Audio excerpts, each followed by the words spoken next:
Wilbur Soot is one of the breakout stars of the Minecraft YouTube community. From his role on the Dream SMP to the 100-player challenges, getting to be part of Minecraft Championship, Lovejoy, the E-Girl trilogy. Wilbur's doing like a little bit of everything right now, so I'm excited. He's gonna be sitting down with Anthony Padilla in I Spent a Day with Wilbur Soot.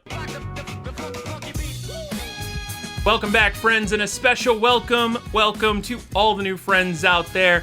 I'm YoBGS. And yeah, there's so much I want to know about Wilbur because he kind of was brought up to my channel anyway after he had already blown up because of the Dream SMP. So being able to take some of those steps backward, I think is going to be really awesome. And Anthony Padilla, incredible interviewer, so this is going to be really good. I think it's because he's been a content creator for such a long time. He knows the exact right questions to ask other creators. If you dig this video, by the way, if you like me as a creator, please check and see if you're subscribed. It helps me out more than you know. It only takes a second, and yeah, it really gives the channel a boost. So here we go. Anthony Padilla, Wilbur Soot, I Spent a Day with Wilbur. BetterHelp.com/Padilla, because sometimes existing is exhausting.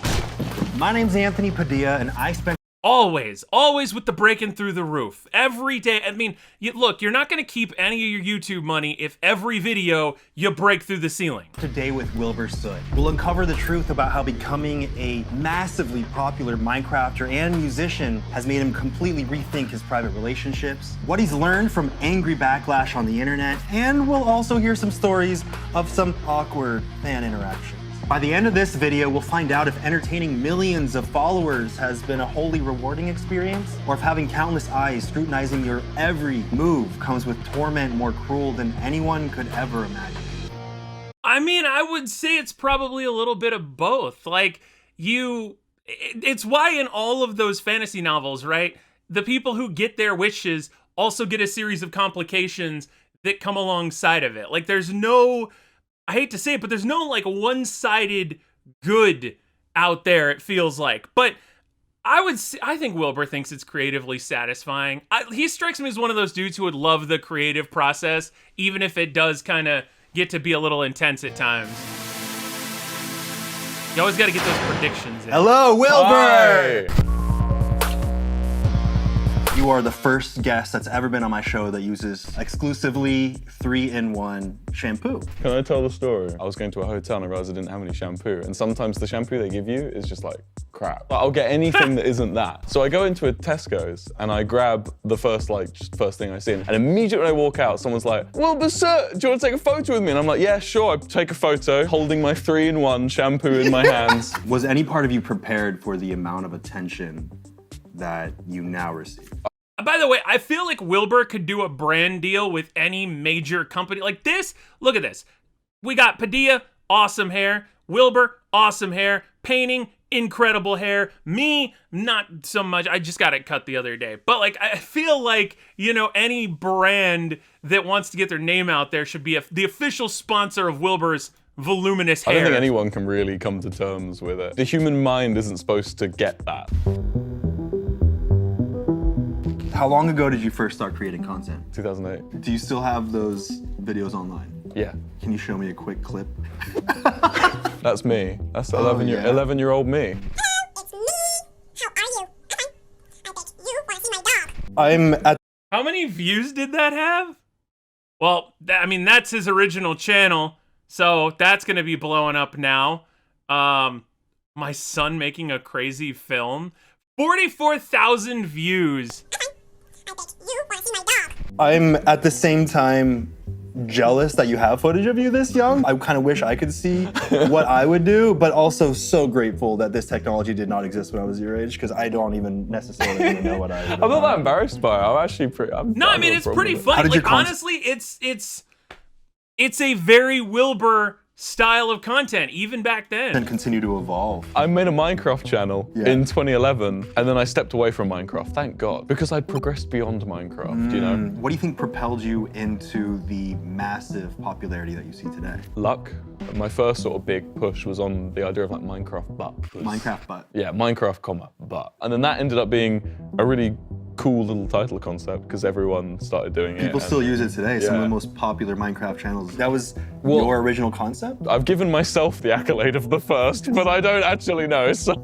It's interesting because it's so damn catchy, right? The idea of this but. And it's something that Wilbur does that I think we've come to know him for, which is taking a really complex idea and boiling it down into something simple. Like, I think about, you know, like in the Smash Brothers community, there's a long-running meme among people that play Smash: Fox only, Final Destination, no items.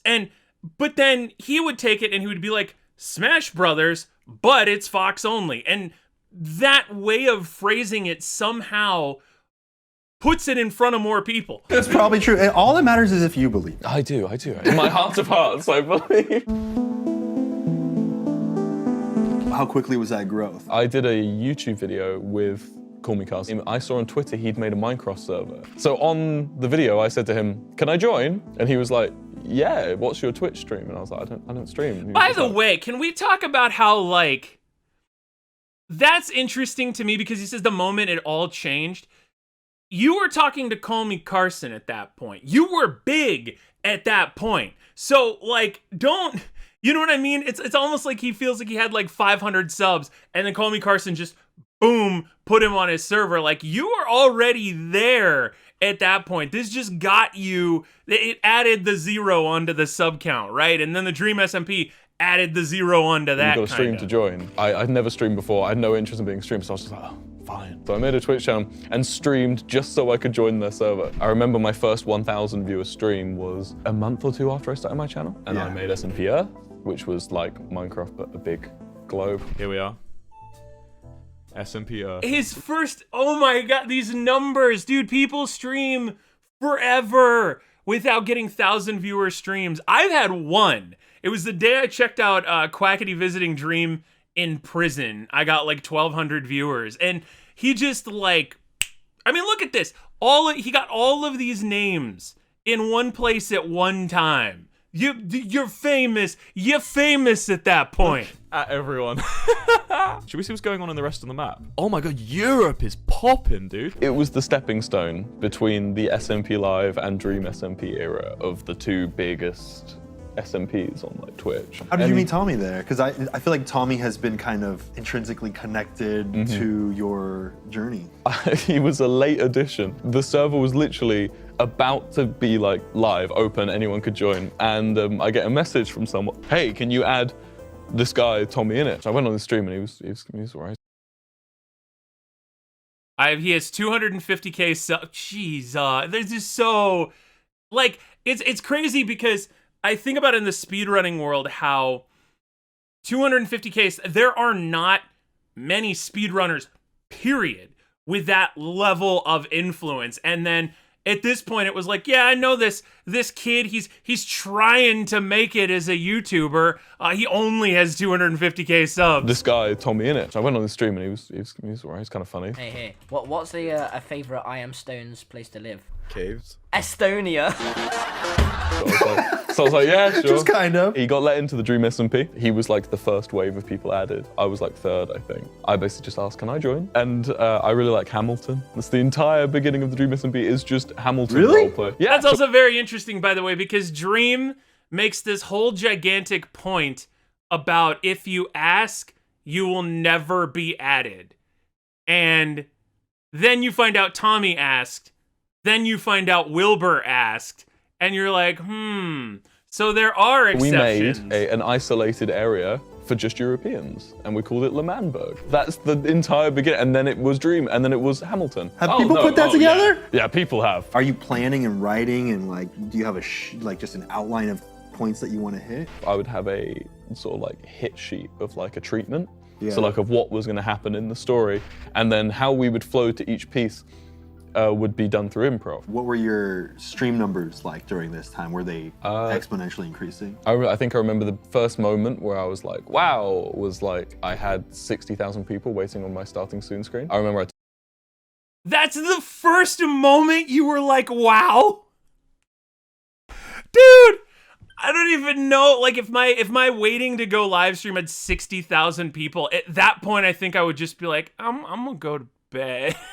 Like, I don't know how you even comprehend that. Took a photo on my phone because I was like, this is ridiculous. Literally the next stream I did, there was 80,000 people and stuff. Basically, it's always been like incremental jumps. You just got to do what you love and then just get lucky. Do what you love, and get lucky. That's a tip for you for life. Take that one. Was there a moment when you realized, oh shit, this could be the rest of my life? It was definitely from YouTube, not from Twitch, when I decided it could be a career. Very early on in my Minecraft stuff, when it started to like get loads of views, I was like, oh wow, money.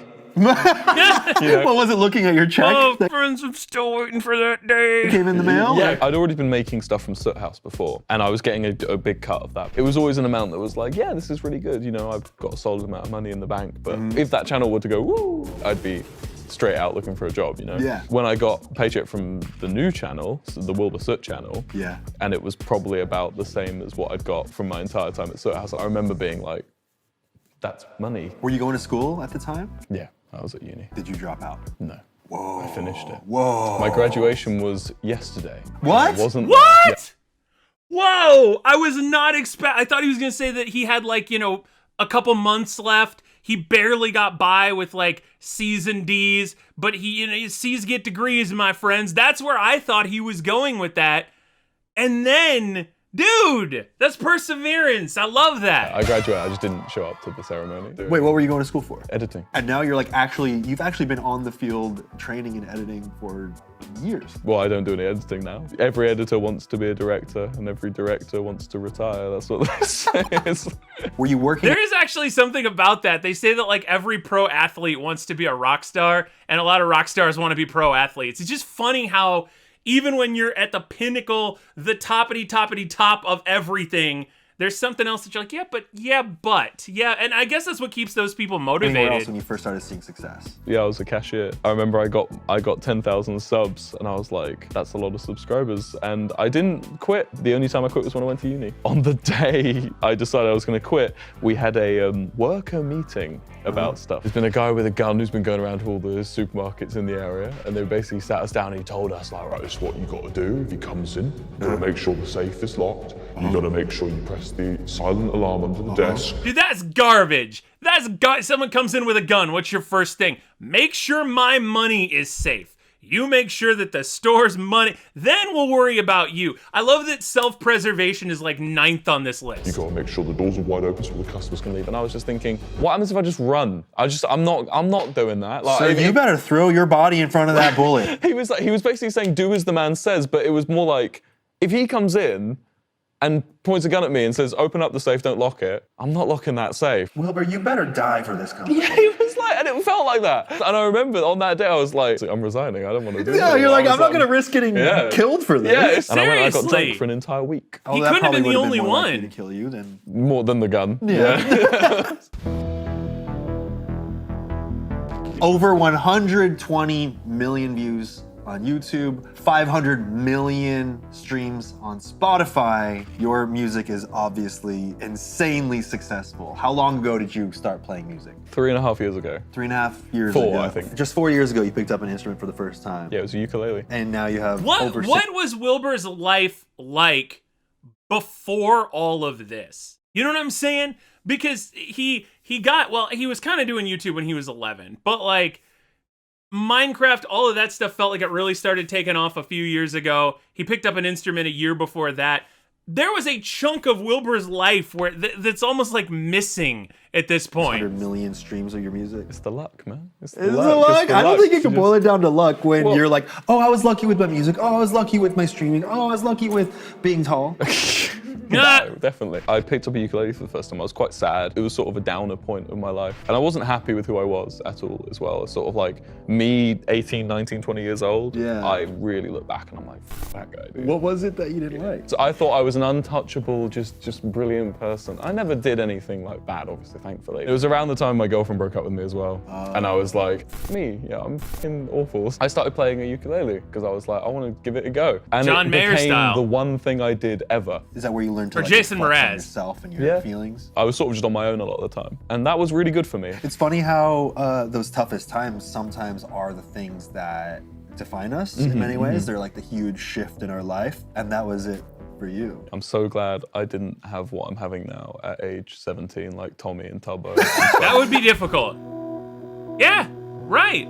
So you think you were kind of a shithead back then because of an insecurity? What do you think it was? I guess I was a little bit insecure because I felt like I'd missed out on like so much of life. Why? I was the creepy, smelly, weird kid. So middle school, it was like the time of my parents' divorce. My dad didn't have a bed for me, so I slept on a futon on the floor with my dog. So I stunk. I didn't shower much. I used to sleep in my school uniform for the next day so that I could just roll out of bed and go to school. I was pretty repulsive. And I think when I went to college, that was when I sort of stopped doing that. And that was the time when It's funny, a lot of people, when we're in that like junior high school age, like your dirtball mode, you just don't realize. 'Cause I've done that before. So you can get an extra 15 minutes of sleep, you know, you sleep in your school clothes, and I don't know, I appreciate, by the way, he just unpacked a lot of stuff right there. And I think that you gotta really appreciate that. I mean, he just went right in. Like, right, let's not do that anymore. And then the ego came with it. That discovery everyone has when they reach young adulthood where they're like, wow, I was a dickhead when I was a teenager. I always wanted to write my own song, and the idea of writing my own song was really cool. It was when I met one of my friends called TommyInnit. He had a band, and he was like, yeah, join it. And I went, okay, and I play bass. I've never played a bass before, but I figured it out. You joined a band and played a bass that you had never played before? Yeah. They needed a bassist, and I said, I can learn. It's just strings in it. How quickly did you learn? No, it was awful. I don't know. I'm not fooling anyone. I was really bad. I quit that band in dramatic fashion in the rain after our first gig. I walked out into the rain to our van. The lead singer comes out and goes, I thought that went really well. Wait, was he being serious? Yeah, he was being serious. But the lead guitarist from the band is now in my band. You started a band. And I wanted to be the Arctic Monkeys. Stealing band members. This is how that works. I was about to say, did that band go on to become like Kings of Leon or Toodle something? Cinema Club. So me and Joe wrote a bunch of songs. We were like, we need a bassist and a drummer. I was in a burger shop with my friend James, and James's friend had a bass on his back. And I went, do you play bass? And he goes, yeah. And I go, do you want to be in my band? And he goes, yeah. And I say, here's my address. And then on the day of studio, we just didn't have a drummer, so I booked a guy off Fiverr, and he comes into the rehearsal, and we play him the songs, and he's just immediately, this is crazy. And I just said to him, do you want to scrap the payment and just join? And he goes, yeah, okay, I'll do it. And then how quickly did Lovejoy blow up? Because it's Like, obviously huge. Yeah, pretty immediately. But that Well, was... but again, yeah, I mean, again, at that point, Wilbur has 5 million subs. Wilbur starts a band. People are gonna follow. You know what I mean? Like, it's not like it's in a vacuum. It's not like it's in outer space and people just had to find Lovejoy. Like, it's funny that he's like, wait a minute, people follow you from one thing to the next? Because it's Like, pretty obviously huge. Yeah, pretty immediately. But that was because of the previous Minecraft stuff. I had a little Exactly. shortcut, little cheat sheet. My goal with Lovejoy is to make something that's worth it, that it could have done well without Yeah. this. So make something that's worth it, that it, you know, inspires people. Well, Where you plan to absolutely take it? could. Do It's you got such a plan distinct to vibe focus right more now. of your energy on the music so it does stand the test of time by itself? Music is so fulfilling to me, and Twitch and YouTube is still fulfilling for me, but it's not as much as it used to be. Mainly because I feel like I don't really have any goals for it. My goal with music is I want to play NPR's Tiny Desk. That's a big dream for me. I want to be on a stage and I want to walk out and then have that wave of boom. And then I want to be playing songs and then saying the lyrics and feeling them shouting the lyrics back at me. Which is a bit of a bummer that he founded an amazing band during the pandemic. You know what I mean? Like, because the biggest problem with him being in a band during the pandemic is you can't get that. It's really hard to perform now. It's really hard to go on tour. But I also wanted to say, like, plus 50, you know, because they're giving Wilbur plus ones and stuff all the way along. Plus 50 for not being greedy. Some people would see that 60K viewership. Some people would see, I can make a YouTube video, slap something together, it'll get 1 million views. You know, I'll get $40,000 or whatever. And just do that. But he's like, I don't have any goals for it, so I'm not going to do it anymore. And I think there's definitely something respectable about that. But that might Do you change have a with this fear segment. that everything could disappear as quickly as it came? That's always the fear, I guess, for everyone. The fact of the matter is like, it's rare to not lose your True. like, you know, your drive. I don't check numbers really, or like. I was gonna say, even when you're streaming, do you have your view count on? I have my view count on, but it's very factual looking as opposed to It's not like a measure of your success or your worth. So like, it's a metric for deciding what I'm going to do next time. Numbers don't mean how good something is at all. Being the most popular doesn't mean it's the best. And not at all. Being most popular means you're the most popular, which is a good accolade in itself. If you want to treat YouTube like a video game, do it. That's fun, you know, I get that. But it's like, I don't. That's so much the musician's standpoint. When you compare that to what Tommy said, what Rambo said, what Dream said, like that is very much the musician. Because I think if you're someone who is as into music as Wilbur is, you recognize the fact that there are great musicians out and phenomenal musicians that just never get there. It doesn't mean they were bad musicians. It just means they didn't get to that level that, say, you know, somebody did who a record label just happened to find them one day. And yeah, I mean, I'm going to repeat myself like 8 times here, but I thought that was a really, really interesting thing to say. There was an uproar because you removed your nice guy ballad. It was the first comedy song I ever wrote, making fun of the idea of the nice guy, you know, the misogynistic kind of like, girls only want bad guys, and you know, I was really nice to this girl and she didn't have sex with me. That restraining order was a bit far. All I did was attach a tracker onto your car. Par for the course of these kind of people is that they tend to have a lot of other skewed beliefs. And I was trying to tackle all of these. I was making fun of all of them while playing the character of this nice guy. And one of the lyrics in the song, I say that he was checking to make sure she wasn't seeing any black guys. I thought it was funny making fun of this guy. I played the I thought it was funny making fun of the type of guy who says these things. I'm glad. But see, that shows you just how out there at all. Like even then they had to put a clarification in the interview video just to make sure you knew what they were talking about.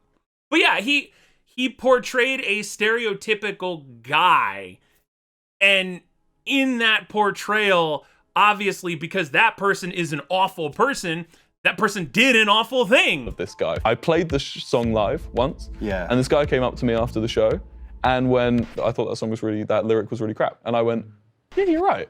And I said, well, yeah, that was shit. I changed it to seeing any other guys, and I was just like, oh, I'll leave the video up, but you know, whenever I played it live after that, I never said black guys, it was other guys after that. Years later, someone finds it and says, look at this. This is bad. Everyone came at it and was like, this is Will sucks. And I was like, yeah, it does Like, it suck. does suck. Yeah, It like does this suck. was me 3 years ago. Yeah, I left the song up because it was like, okay, what's the point in apologizing and then hiding everything, you know? I actually deleted it fully. You could have,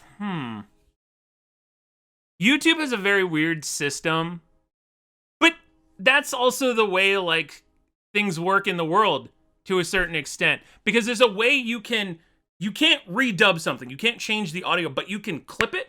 So if you clip it, it would sound crap because he'd be like, you were seeing any guys, and like it wouldn't match, but he could get rid of the word. He could also like trim out the audio, but then it would still be there in the captioning. I guess it would still be there in the captioning either way. And then you know how it is. Like people would be like, oh, he's trying to hide something. Why did he take, and on and on. And like there just would be no winning at that point. A couple months ago. I didn't want to make it about me. It was about the song. So I waited until the backlash died down and I deleted it. Has that pushed you away from making comedy music? No, not at all. I decided that long before I All of his released music is even pretty much half of comedy those songs music. I named. So I just feel like you can definitely be funny and not offend people. And I think it's more fun that way. I've heard some people imply that Minecraft stan culture is particularly toxic. Have you encountered any of that? I think I figured this out. And obviously there are exceptions, but I think it's because a lot of people who watch Minecraft tend to be younger, tend not to have as many responsibilities, and therefore when it comes time to binge something, to get really into something, to be all about something, the Minecraft stan culture, those are the people that have the most time.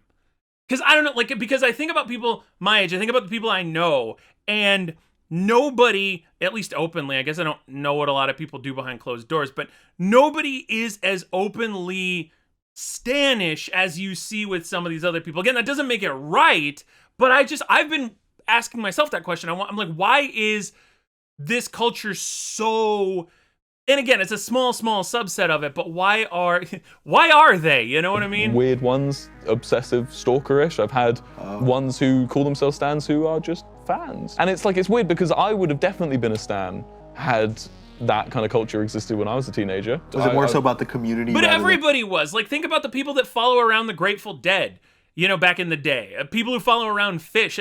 At some point, that's not healthy. At some point, that's interrupting with your daily environment.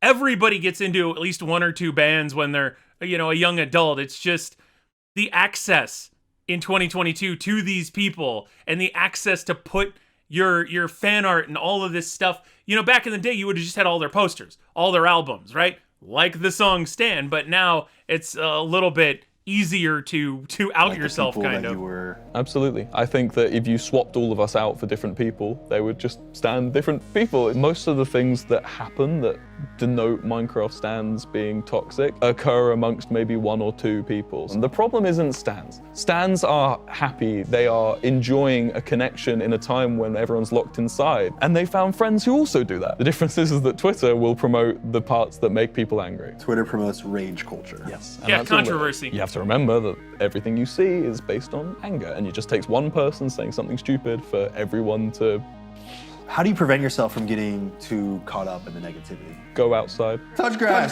Yeah, genuinely, it's a meme, but it's Tommy does this Or touch vlog snow. where he goes out and does all this cool stuff. He always says, I haven't thought about Twitter once. Speaking of controversy, I feel like we need to squash the biggest controversy that you've dealt with. Before we continue learning about the world of Wilbur Soot, How much money is in your bank account right now? When was the last time you had sex? I'd like to really quickly bring your attention to a couple Nice, other I like- episodes that may pique your interest, such as I That Wilbur's turning it around. All right, yeah, spend a day with Dream, Corpse, Rambo. Looks you what's including articles at .com/Padilla and can be used to ensure by now therapy. BetterHelp, it's a good thing to do. You can save money if you use his code. And off their first month at betterhelp.com/Padilla. That's better HELP.com. I've actually been debating taking advantage of that code, by the way. I don't know. Just seems like a really convenient way of getting to bounce some things off some people without having to do it to your friends. Now or back to family. the world of Wilbur Soot. Speaking Unrelated of to his controversy, promo. I feel like we need to squash the biggest controversy that you've dealt with. Okay, I haven't brought this up with you. you haven't. Your glasses, are they real? So I was like panning through my mind, like, it's sieving out, like, what is it? Like, what? I'm not very controversial. That would have been awesome, right? Like, Wilbur panics and just starts confessing. He's like, I murdered somebody. I speed all the time. I have dogs and they're, you know, I don't think they're cute and babies. And he just goes on and on and on with all this kind of stuff that he's just confessing to because he thinks that Anthony's going to ask about it. He really doesn't. Tear in your eyes. Are your glasses real? No. Wow. I'm a sucker for fast fashion. I'm a problem. That's it. Try 'em on. There's nothing. My God. It's not the same. I now know what it feels like to be Wilbur. No, you got far too strong a jawline to be Wilbur Soot. Give it back. Do you get recognized in public a lot? What's a lot? Probably at least one time per outing? It's like about 2 or 3. And that's like just the walk to the shops. If Yeah. I'm spending like a day outside, I'll Yeah. be lucky if it's like less than 10. But the That's pretty majority of the bonkers. weird ones are just people shouting my name at me. One time I was at a theme park and this kid just goes, Smash! and then no one was paying any attention and all of a sudden it was just hordes. I had one where I was being recognized quite a lot, and then this kid on a scooter wearing a Fortnite hoodie just rolls up to me and just goes, Among Us. and just points at me, and I go, yeah. And he just stares at me, and I go, do you want to take a photo? And he just goes, and just scoots away, silently. Did your feelings get hurt that he didn't want to take a photo with you? Yeah. I guarantee you that kid kicks himself. I guarantee you that kid knows exactly what he didn't do. Because I was trying to think if I've done that before. No, because one of the most, I think about it, if you follow pro wrestling at all, Chris Jericho, he's been a wrestler for like ever. And I was at a bar once, my cousin was getting married, and he just comes up next to me and like orders a drink at the bar, and I looked over and I looked back at the bartender, I look over, and I was like, wait a minute. And I'm like, Chris Jericho? And he goes, yeah, how's it going, man? And I just tried to like hang out with him for a couple minutes. Didn't think to ask for a picture. I don't know that camera phones were that readily available at the time, or if they were, I didn't have one. But at some point I was like, dude, can I just chill with you for a minute? He was like, actually, I'm here with my family. And he kind of walked off. But it's hard because you think something like that would be fun. And it probably is fun. Once, twice. But every single time you go out, that would be wild. I had this one person confess I was their sexual awakening. And she goes, can I have a hug? And I'm like, COVID, sorry. And she goes, okay, bye, and leaves.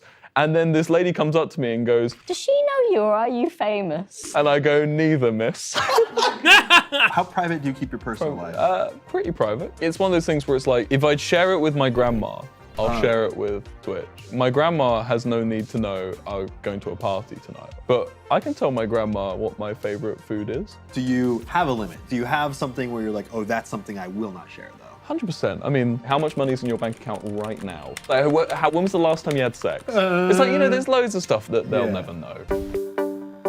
The funny thing is, though, with grandparents, that is a question they could ask.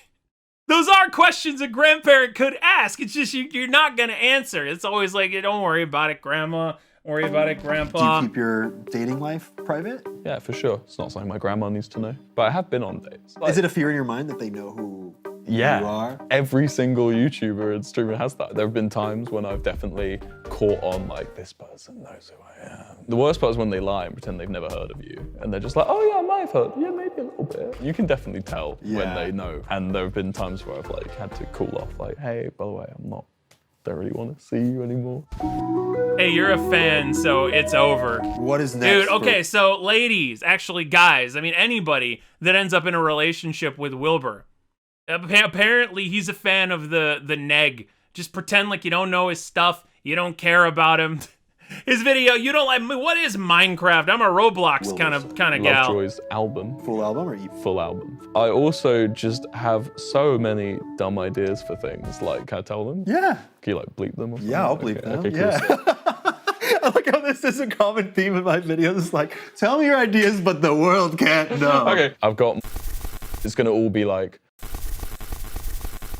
we're like, sort of like, some of them will be like really strange. Yeah. Like some of them will just have like, and This is bull. And they're all like intellectual. Without any announcement or anything? No announcement at all. And that's how I want to start it off. Whoa. Yeah. And that makes sense why we have to bleep it. Yeah. B wants to know what you're most proud of in your career. My music and Lamamberg. Lamamberg, just one element of the Dream SMP lore. I mean, I would think it was a it's his pretty music. powerful part. I've seen like in public the Lamamberg flag on like their car. Damn, what? Seeing people inspired and motivated by my work. All right, you got 5 seconds to shout out or promote anything you want directly into camera. Go. Oh, Wilbur, thank you so much, but I couldn't let, look, Wilbur, I know, you want to promote the channel, you want to help me out, and I appreciate that greatly, but the thing, see, and there's the thing, I'm doing this now just because I don't want to embarrass, him when he does it with like the whole 5 seconds or anything, so I just need to do that. Wilbur Soot on YouTube and Twitch, and Lovejoy on Spotify. That's and good. Padilla. Yeah. Subscribe. Yeah, A small percentage of your viewers aren't actually subscribed.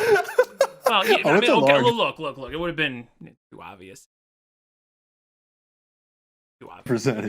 Here's the stat on my face, covering my face right now. Oh yeah, it is right there. And now I'm gonna make it really hard. Oh shit, my editor Here's the stat. loves Here's the to hate stat. me. Now I'm gonna rotate the stat with me. Go subscribe. Well, there you have it. I spent a day with Wilbur Soot. That was pretty awesome. And there's just something that is so incredibly contagious about Wilbur and the way that he perceives the world. He makes you want to paint. You know what I'm saying? Like, he makes you, I don't know.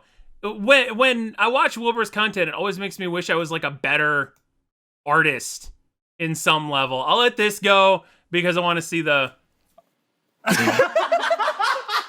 solid. So are you, Anthony. You That's fishing for it. compliments. That's all I wanted to tell you. Thanks for coming on my All show. right, thanks, yes. Yes. What was meant to go from there? Just because you told me that you like to tell a story with your outfit. Yeah, but just visually. What are you wearing under there? There's got to be a story that's deeper, hidden right beneath the surface, right? How did you know? I knew. How did Is you this know? ARG stuff? Of course I come first. I've got fish to catch. What? Can I see how some of those words are spelled on there?